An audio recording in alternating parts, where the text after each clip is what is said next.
everybody. My name is Kealy Spring. I'm a licensed marriage and family therapist in the state of California and actually now providing telehealth services to Colorado. So there you go. This is my podcast where I interview fellow clinicians about the work they do, why they do it, and how they do it.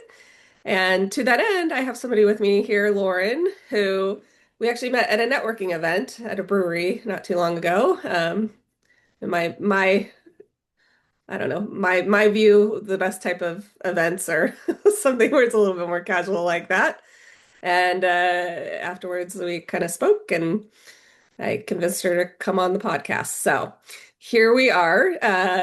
Lauren, would you mind introducing yourself to the audience? Kind of the broad strokes of your practice, where you're located. Are you online or in person? What kind of populations do you work with? What kind of niches you specialize in? Okay. Hi, I'm Lauren Bock, and I'm a licensed marriage and family therapist. In California, I'm online only, or by phone, and I work with clients throughout California.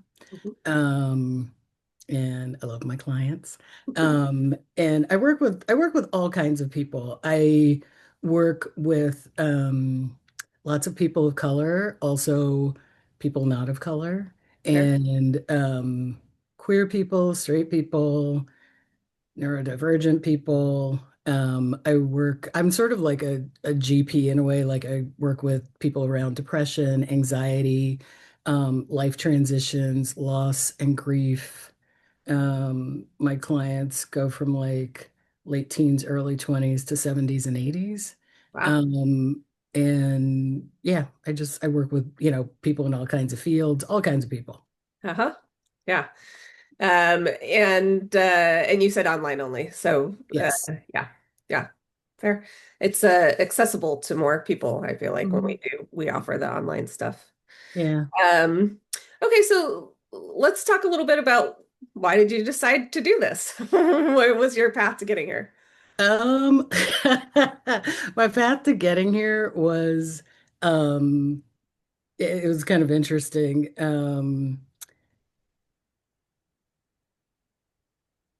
Yeah, it was kind of interesting. I mean, I would say I've been therapizing myself my entire life.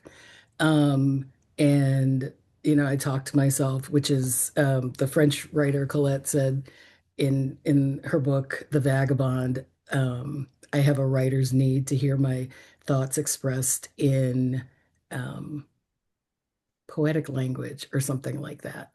And when I read that, I was like, oh, yeah. Anyway, I've just always talked to myself to like process and work things out. My dad was an alcoholic, and so I was, trying to like understand things about life and work things out for myself. And then beyond that, as I got older, I noticed I joked that people would look at my face and see a couch and be like, let me just lie down here and start telling you my problems. Um, and so that was one of the things. So I was working as a caregiver before I went to CIIS for becoming a therapist. And I had lots of other jobs before that.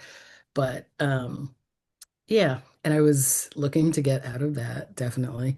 Um, yeah, and luckily when I said to people, I think I'm going to go back to school for therapy, nobody ran screaming. They were all like, "Oh, I think you'd be really good at that." And I was like, "Okay, that's good feedback." Uh-huh. And one of the women that I was working with as a caregiver was like, told me one day, she's like, "You're better than Ativan." And I was like, "Oh, okay." Quite the compliment.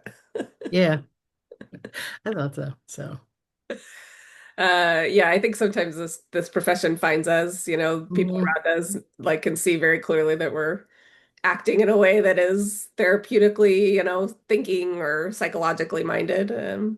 Yeah. Yeah. Okay, well, what do you like about the job? Are there things that you enjoy about the profession?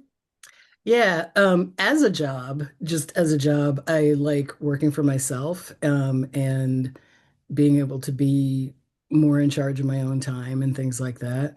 My favorite thing about the job is my clients. I love my clients, and I really enjoy working with people. I've always enjoyed working with people. used to teach for like 9 or 10 years. I taught ESL, and in the US and in other countries, and I really love that. I have worked retail a bunch of times. I've had a lot of different jobs, and yeah, I think on a deeper level, um my spirituality is really important to me, and bringing the spiritual into the practical and just into everyday ordinary life. Mhm. And so that's something that's always been important to me my whole life. Like when I was, a kid, or at least a teenager, I started praying to be a force of love and peace in the world, to just bring more love and peace into the world, in whatever way. And so that's something that I always try to do, and I've always tried to do through the work that I do. And it's important to me to have a job that I feel good about when I wake up in the morning, that it's like, this is something meaningful to me and good in the world. Hmm. Hmm. Yeah, I resonate with that a lot for sure. So when you do the work that you do, are there certain modalities that you prefer or ways in which you work? Um, I don't really, yeah, I am more Rogerian than anything else, like Carl Rogers, Uh-huh. unconditional positive regard, aka compassion and love and kindness, and just being genuine and human with people, like one human to another. Hmm.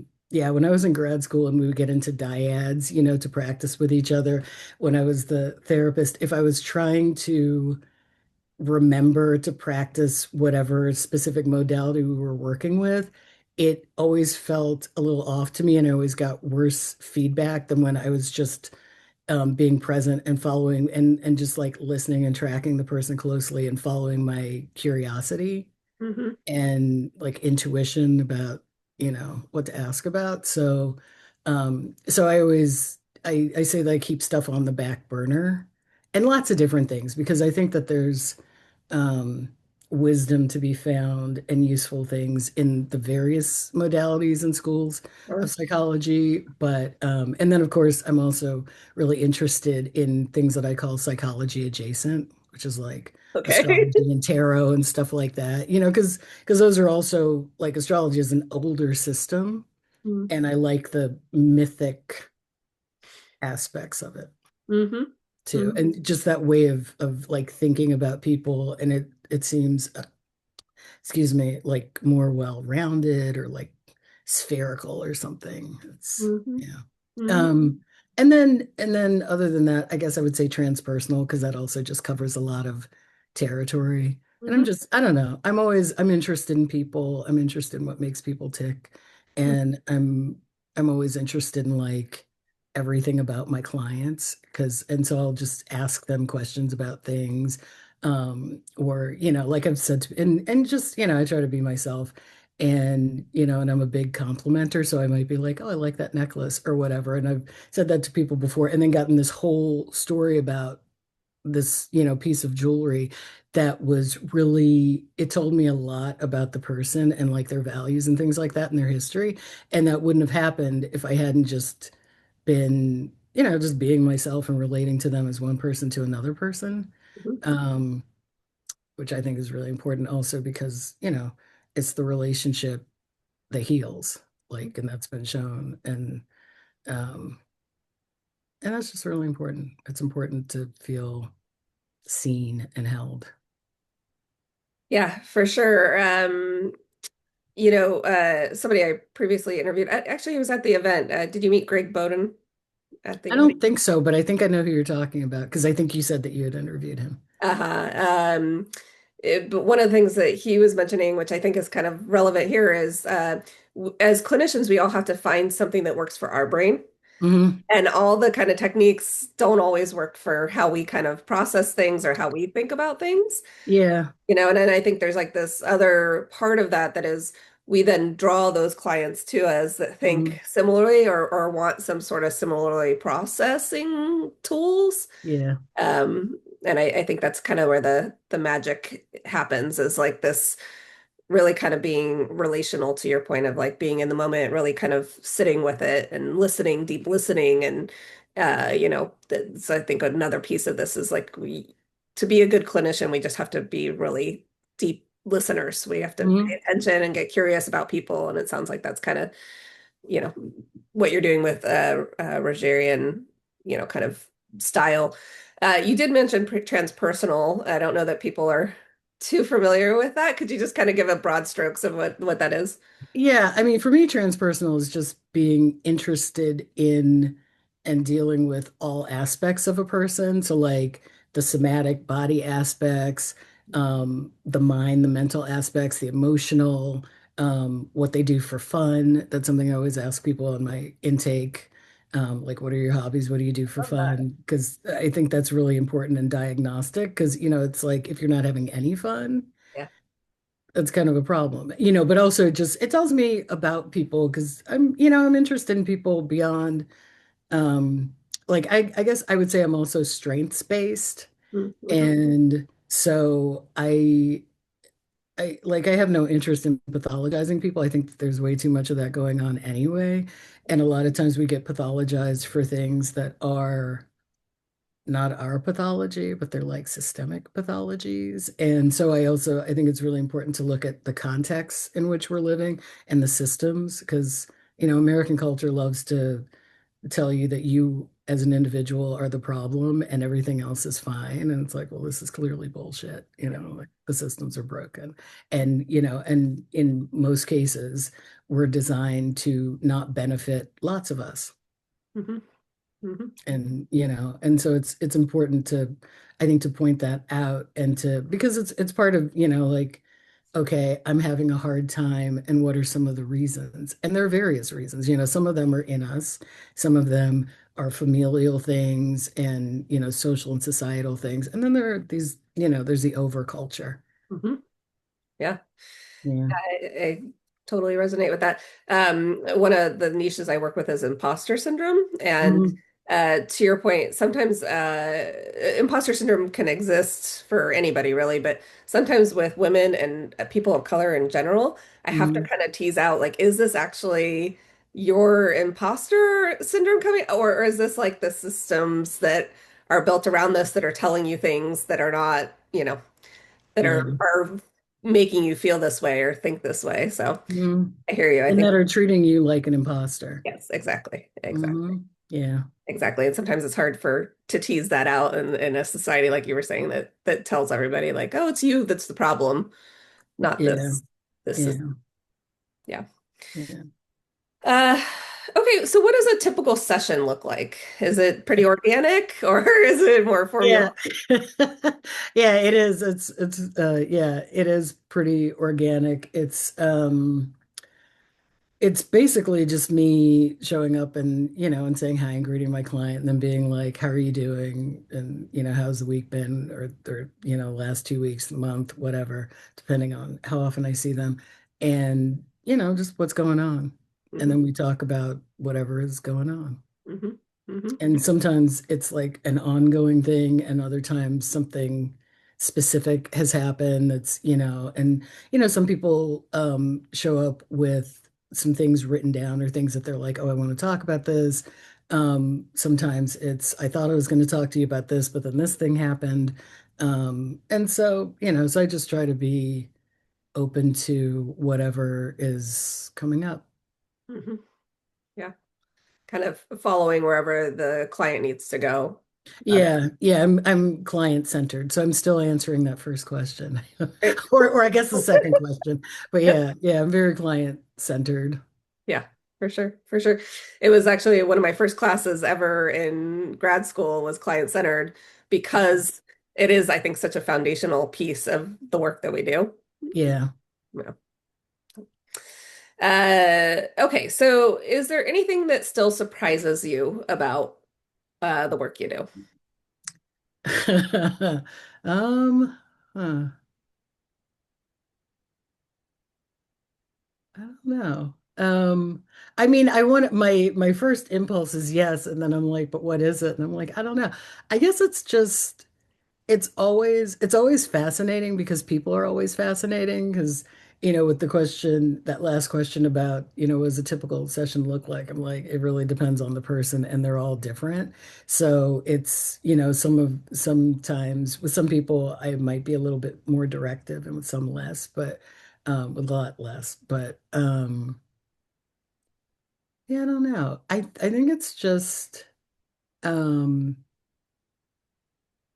it's a slow process, but it works. And I think that that's always kind of amazing and miraculous feeling. If people stick with it and they work the therapy, Hmm.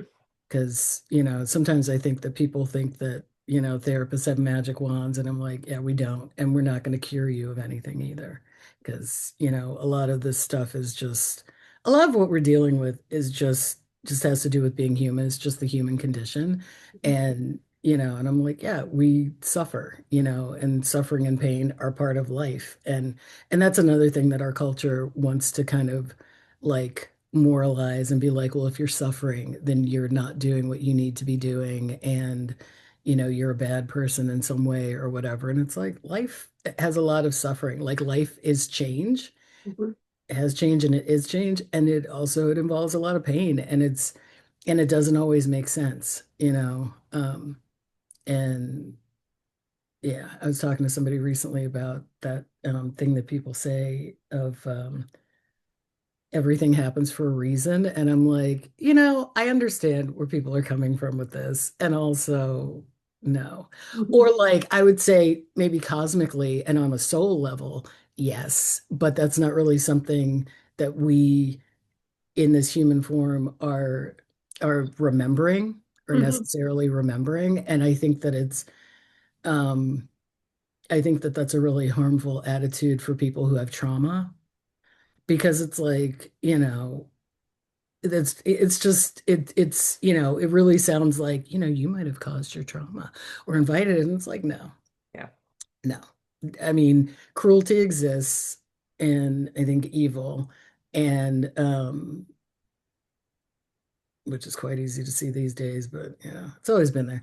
And so yeah, so things happen, and life is um I don't know. Like, I think that we have this idea as humans of fairness. And I think it's really important for us with each other and in our human-made systems that we have this idea of fairness. Hmm. But nature doesn't really have that. It's not, um, like, is it fair that a lion's going to eat a gazelle? Maybe not, but it's how it is. It's not going to feel fair to the gazelle, but it's probably going to feel fair to the lion. Yeah. And it's just kind of like, life is just, like natural life is wild in that way. And, sometimes you have volcanic eruptions and, some things are going to die in that. And that's not like fair, but it's not a concept in nature, I don't think, but it's a super important concept in human relations Hmm. and systems. Yeah. Yeah, I'm with you. I've never loved the everything happens for a reason narrative because I just think it's so discounting of, like your family member dies and they're like, well, it happened for a reason. It's like, what reason? What reason? That's I not mean, yeah, the reason for that is yes, everybody's going to die eventually, course. but like, when you feel like somebody died Yeah.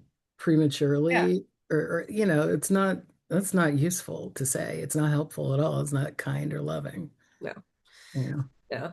And you also mentioned it's a slow process. Would you speak to that a little bit? I think sometimes with therapy, people think, I mean, especially I've had these conversations now with clinicians on a number of different of these podcasts where we're kind of talking about the fact that everything feels very cookie cutter. I Mhm. think therapy sometimes like nowadays is so packaged. And the process is so much slower. And, if you really want to get work out of it, and, I think sometimes I even struggle with my own clients to like build this case of like, no, you have to like stick through it. And if things are uncomfortable, that's actually when we're doing the good work to Mhm. kind of work through those things. But it's kind of a hard sell, I think, sometimes in this society that wants, quick fix, check a box, move on, you know, that. Yeah, I mean, yeah, it's one of the things is that I think a lot of times what you're just dealing with is life, which itself is a long process, hopefully. And Yeah, I don't know. Sometimes, and I'm always like, I should probably stop using this analogy, but I'm like, somehow it makes sense to me, and I don't even entirely understand it. But I sometimes compare it to like a long con. And I think like Okay. a few years ago, several years ago, I watched that show. I can't remember what it was called, but it was about this con artist, and she was like marrying all these people, and then three of them somehow got together and were kind of trying to find her and whatever. And I think that's when the seed was planted. And because I was like, but when she's doing this, she's actually living the life. Like she's married to these people. And even though she's trying to con them, I'm like, like anyway, the point is it's it's like you have to really be in it and be committed Mhm. to pull it off. And so I think also with therapy, you have to be in it and you have to be committed and you have to be actually working it and doing it in order to pull off the miracle of, like getting some healing for yourself. Yeah. And, Yeah. yeah. So yeah, in that way. So that's I don't know. But it just takes a long time. It takes a long time for the payoff, I Mhm. guess I would say. And I think that sometimes there are because I guess in that way it's kind of like exercising too. But because in meditation, because there can be um immediate benefits, Sure. like just, kind of the relief and the comfort that can come from talking to somebody who's Mm. really trying to listen to you deeply, Yeah. like we were saying, and trying to understand your experience and where you're coming from and who you are, and someone who's really trying to see you as who you are Yeah. and not judge you, but be curious about you and hold you in love. Mhm. Um, but and also for deeper healing of trauma, which is still it's not a cure, but I think it's kind of like helping us to live with the things that we have to live with that Yeah. are painful. Like if you had a painful childhood, you can't go back and undo it, but it's kind of learning to be like, okay, and I'm also not there anymore. Mhm. And yes, it shaped me. And not necessarily all of that was bad. Like, because, like, I would say, and I've said this to clients, um, as well as other people, but, if my dad hadn't been an alcoholic, I don't think I would be a therapist now. Yeah. And I've also said to clients, I'm like, yeah, if it weren't for, our respective traumas, we probably wouldn't be sitting here. And I'm like, and I'm very glad to know you. Yeah. So I'm sorry that we had these experiences, and I wish that things could have been otherwise. And also they weren't. And also I'm glad to be sitting here with you. So, you know, Yeah, I always think when people say like, "What would you change about your past?" Like that big question, and I always think nothing. Like, were there hard times? Yes. Were there things that I had to like get through that I wish I didn't have to? Yeah, but at the same time, it shaped, to your point, like it shaped who I am today.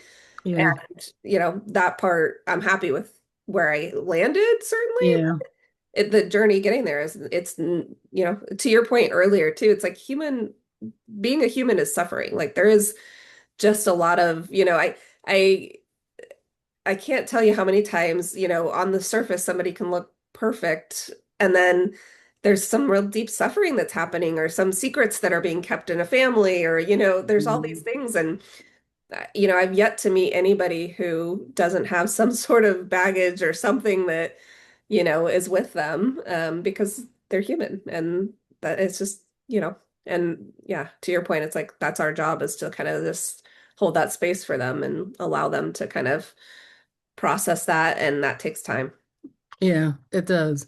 Yeah. Yeah. And I think back to certain periods in my life, and I'm like, I would not go back to that if you paid me.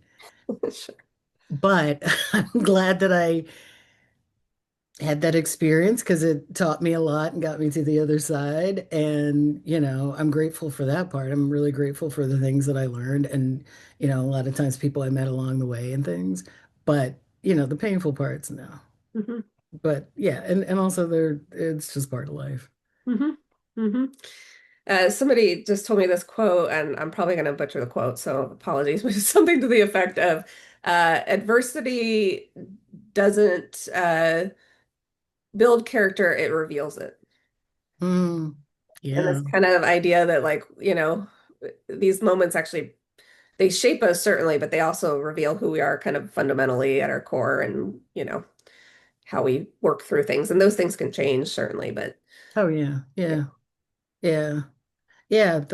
Yeah, I think that's one of the things too about therapy that therapy helps with is helping us to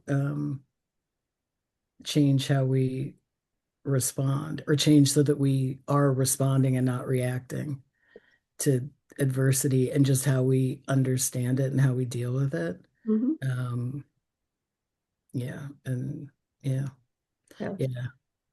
yeah, and I'm always I say to people a lot that one of the problems with comparing ourselves to other people is that we're always comparing our insides to other people's outsides. Oh, And because it's like I don't really know what's going on with somebody. Like, and sometimes even people that we know very well, it's still, it's always going to be an outside experience of them and they, can let us in. And that's one of the things that I love about therapy because it's really an honor to have people um invite you into their world and their life and you know um the painful parts of it and the very tender parts of it and things and um be able to sit with them in that and help them work through their stuff and that's just it's very cool.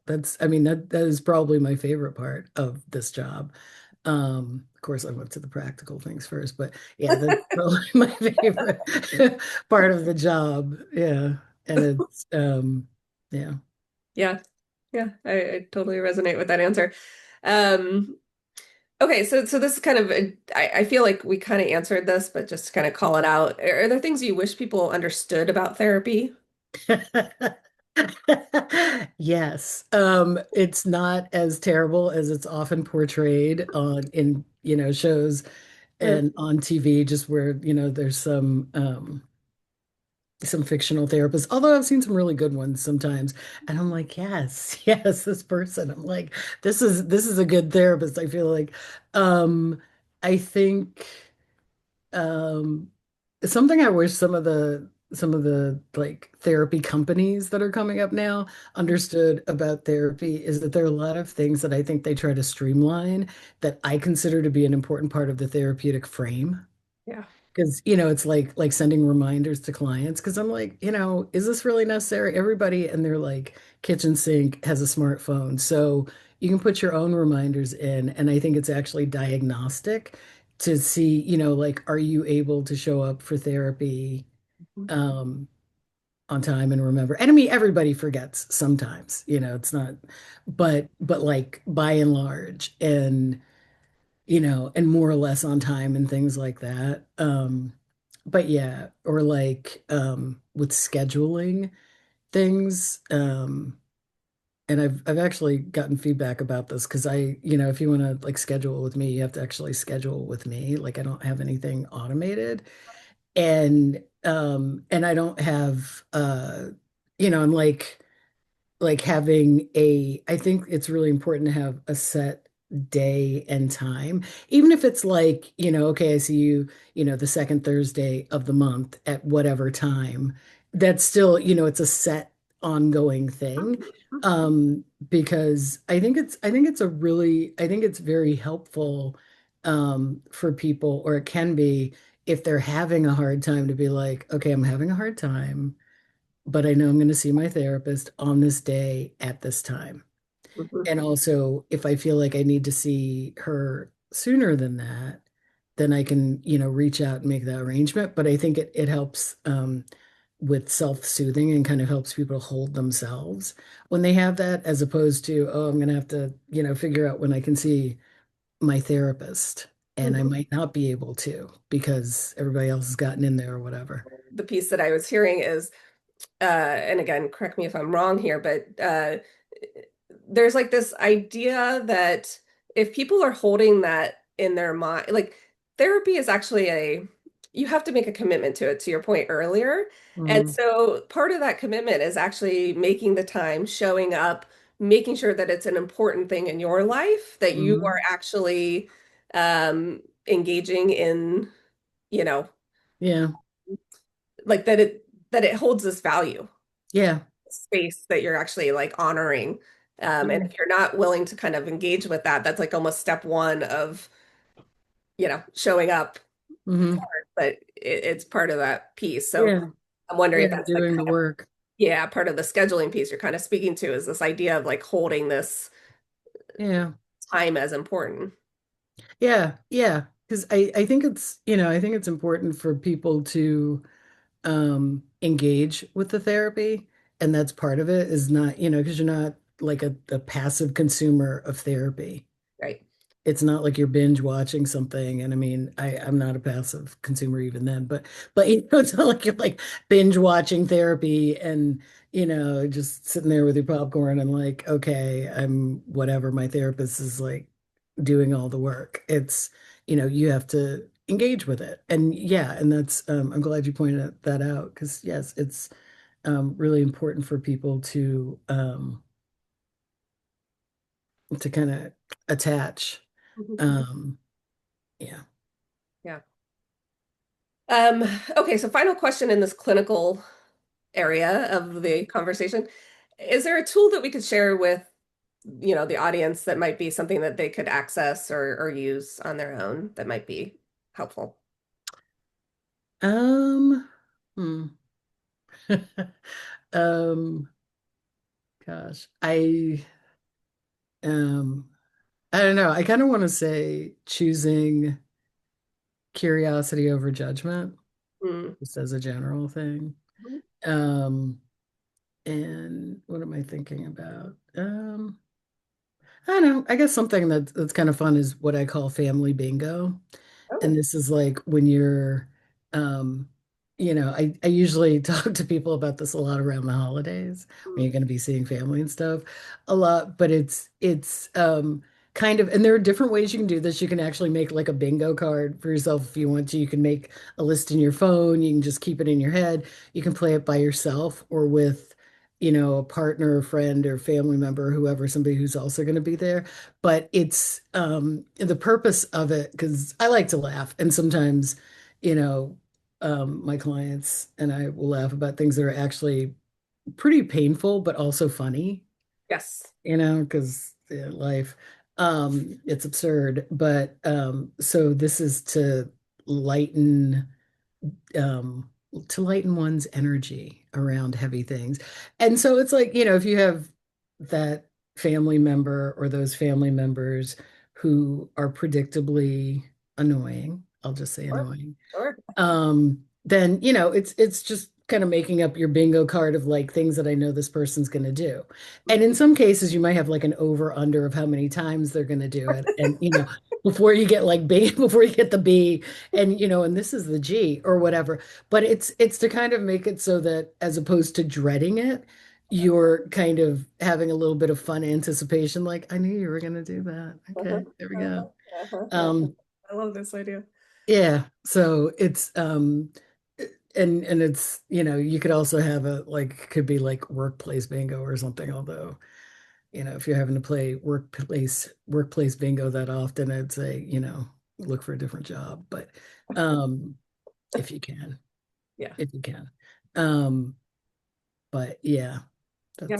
that's one that I'm thinking about. I love that idea. I even like sometimes I'll say you can either laugh or cry.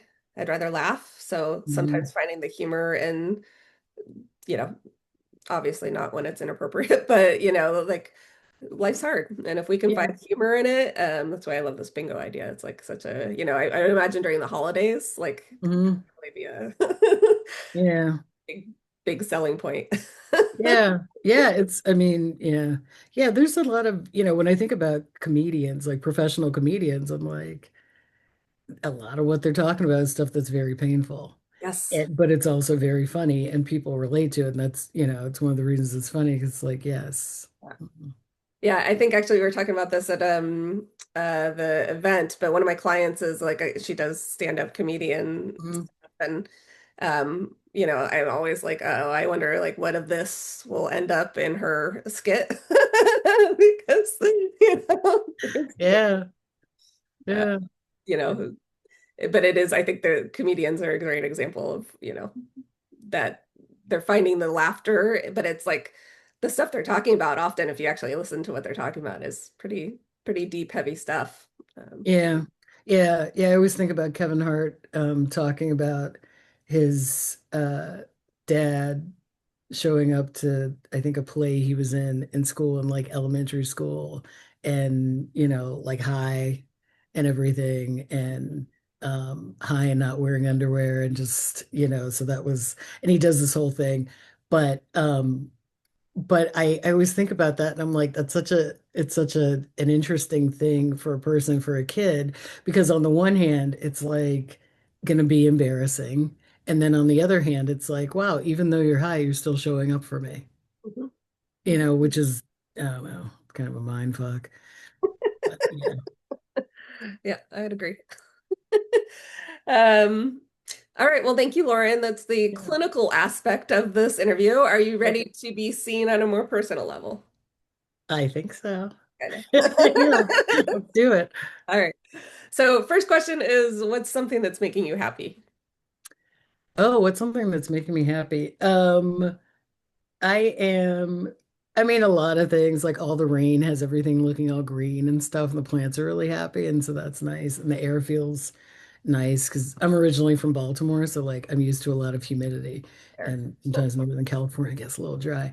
But also, I'm doing this thing. There's this book called The Book of Alchemy. I'm looking over there because it's on my desk.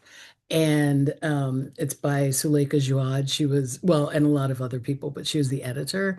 And it has 10 chapters, and each one is on something. Like, I just started chapter 5 yesterday, and the title of that one is On Love. Oh, And so she has an introductory essay about the topic, and then there are 10 sort of mini essays by various people, not all of them writers, various people, followed by a prompt, a writing prompt. So I've been doing that, and I think today is going to be day 42 or something. And it's just really fun. It's fun and interesting, and sometimes it's kind of silly, and sometimes it's very deep, and it makes you think about things. So that's something that I'm enjoying. love it. Love it. What about a favorite app? Do you have a favorite app you use? Um, I have, let me see. I'm trying to think. I like the Substack app, and um, I like the Calm app. Mm. Hmm. Yeah. I listen to a meditation on that every morning. And sometimes I just do like the 10-minute timer Hmm. also. But yeah, Hmm. Yeah. Love it. Okay, beach or mountains? both. Both. Fair. Um, sometimes that's my answer for a lot of things. I don't know. Yeah, I don't know. It depends. Both is a fair answer. You're not the only Yeah. person to say both. Yeah. Mhm. Okay, we talked a little bit about movies and things, but what is one thing that movies never get right? Like kind of mentioned previous things, but uh, Oh, with therapists? no, just in Or general. I mean, just, it could be oh, with therapy. We were talking about it um, kind of in terms of like good therapists, bad therapists, but which quite honestly has been a lot of people's answers. But is there anything that is particular for you that you think it gets wrong? um, I don't know. I mean, sometimes with some like comedy movies, I'm just like, that's not actually funny. Yeah. Like, so it's just stuff where I'm like, that's just kind of dumb, but it's not funny, or it's gone on for too long. Yeah. Um, Yeah. yeah. I agree. Okay, what do you feel like is the best way to relax for you? Um, the best way to relax for me is when I don't have to be a clock watcher, like be, when I can just be, and I can flow from one thing to another, and I can, like, if I can, just like read for hours, for example, or whatever else. Um, and kind of, yeah, kind of being in timelessness and being able to do things that I enjoy. Also time by myself. I need that like every day. That's Mhm. right. It's a requirement. Mhm. Yeah, I can resonate with that a lot. Mm. Yeah. Somebody asked me, what do I like to do? And while I, whatever. And I was like, just like staring Mm. peacefully out at something, you know? Yeah, yeah, like thinking about things, being in Yeah, my just own being quiet, energy. peaceful. Yeah, just, Mm. Staring into flowers. I like that yeah. too. Yeah, I'll sit in backyard and just kind of like stare at things, the Mhm. birds, whatever. Peaceful. Oh yeah, listening to birds. Yeah. So, okay, what about a dream trip location? Is there anywhere you want to go? Oh my God, there are so many places I want to go. I love traveling. I would like to go to Iceland, Argentina, Ghana, Tanzania. Where else do I want to go? I'd like to go to Poland, I think. And like Lithuania and places like that that are, I have always wanted my travel fantasy is to take the Trans-Siberian Railroad. Oh, mhm. I think that would be really cool. I want to go to Japan. I would like to go to Korea, South Korea. Um, where else would I like to go? I would like to India, Uh-huh. um, New Zealand. There are a lot of places. Yeah. Yeah. I think you hit every continent there. Quite the, It's there, yeah, Brazil. Oh, Brazil. Yeah. Um, yeah. yeah, fair. Love it. It's a great answer. Um, okay, what advice would you give to your younger self? Hold on. Let me see. Uh, probably to relax, you know. Mhm. Um, yeah, probably to relax about a lot of things that are not that important and to, enjoy um just to enjoy, your youth, enjoy being young because I feel like a lot of us, and I anyway, was riddled with, just insecurities and things like that. Also a lot of anger. But yeah, I mean, yeah, just kind of like, it's your life. You get one, enjoy it, which I have always tried to do, but just, to like relax about some of the things I was not relaxed about. Yeah, for sure. I Yeah. I feel that answer personally, for sure. Um, okay, out of the four seasons, which one's your favorite? Mm. I love all of them. I love all of them for their particular characteristics. I really love spring. I'm a spring baby, so I really love spring. I like the waking up and all the buds and things like that, and the flowers and things. But I love the austerity of winter. Mm, And especially like I don't live now in a place that gets snow, but I grew up in a place that gets snow, and I like the bare branches. I like the reduced color palette. I mean, I love color, but I kind of like that. I love the snow. There's nothing like waking up and being like, I think we have a snow day because there's a particular quality of quiet that you get when things are covered in snow. yeah, Um, and that's really magical too. Um, yeah, yeah. yeah, yeah. And of course, autumn Uh-huh. with Fall. all the leaves and stuff. Mhm. Yeah. Yeah, I grew up in Cincinnati. Well, we moved to San Diego when I was about 9, but I had a bunch of, and I remember those snow days where like you were like listening to the radio to back up, Yeah.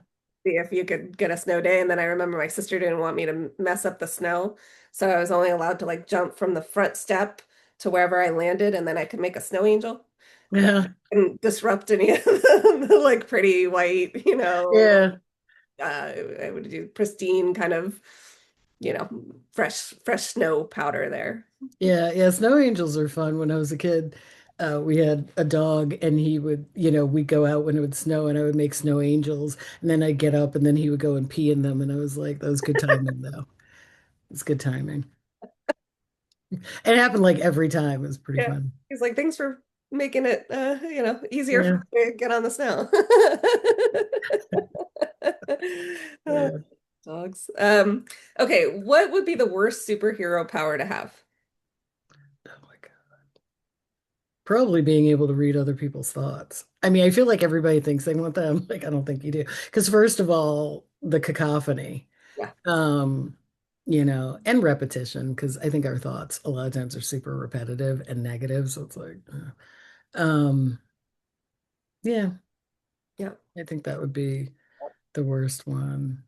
You are Although in. it would be interesting to be able to be like a fly on the wall. Uh-huh, I think uh-huh, sometimes that could be interesting. for sure. But yeah. I tell everybody this. People are very sick of me saying this, but that's actually the number one answer from everybody I've interviewed so far is mind reading. So I think Mhm. therapists are onto something. Yeah. Uh, like, nope, nope, I'm good. Mm, Okay, so we got two final questions here. What's your favorite animal, or what's an animal that resonates for you? cats. Cats. I love cats. Um, yeah, I'm sure after this I'll think about some other animal, but yeah, I love cats. Mhm, mhm. Yeah. Okay, final question. When you look back at your life, what do you hope to be able to say about it? Um, uh, that I enjoyed it. That I met a lot of wonderful people and got to know them. Um, that I, contributed to people's lives um, in good ways and helpful ways. And then I went to some really interesting and beautiful places and did cool things. Ate some delicious food. Yeah. Yeah, Yeah. I always say life is both too long and too short not to enjoy it. I like that. I like that a lot. All right. Well, thank you, Lauren. You are Yeah. Thank officially you, seen. Keely. Huh? I said you're officially seen. Oh, thank you. Thank you. Um, I will put your information on here so everybody has a way to contact you. That said, is there anything that we didn't talk about that you want the audience to know about, or anything that's Um, I don't think so. fair enough? No, I Fair don't enough. know. I will just say if you go to my website, it's very me. There's no AI involved in that. I wrote all of it. Um, so yeah, Love it. It's important in these days. the AI, man. I'm like, not that I'm on Facebook that often these days, but they come up and they're like, "Do you want help writing this post?" I'm like, "This post on Facebook?" My friends and family. Do I want AI help with this? No, actually. But thanks. But Yeah, no thanks. yeah, for sure, for sure. Yeah, yeah. Ridiculous. It's yeah, everywhere. Um, all right. Well, thanks again, Lauren. Appreciate you. Yeah, thank you, Keely. I appreciate you too. Thanks for asking me to come on. My pleasure, truly.